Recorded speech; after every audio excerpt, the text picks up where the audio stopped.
প্রিয় দর্শকবৃন্দ, আসসালামু আলাইকুম। আজকে 31শে ডিসেম্বর 2025-এর শেষ দিন।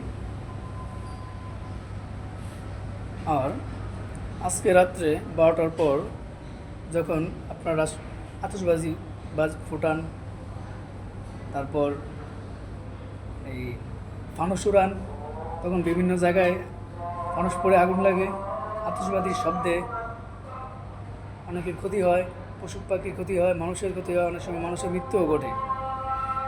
এই নিউজগুলো আমরা প্রতিনিয়ত দেখি এবং পরের দিন আমরা আফসোস করে পোস্ট করি, এটা হওয়া ঠিক না, ওটা হওয়া ঠিক না, কিন্তু আসলে আমরা সতর্ক হই না।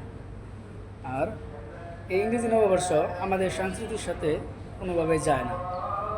তারপরে যারা উদযাপন করতে চান, সতর্কতাভাবে উদযাপন করবেন এবং খেয়াল রাখবেন কোনো ক্ষতি যেন না হয়। সবাইকে ধন্যবাদ।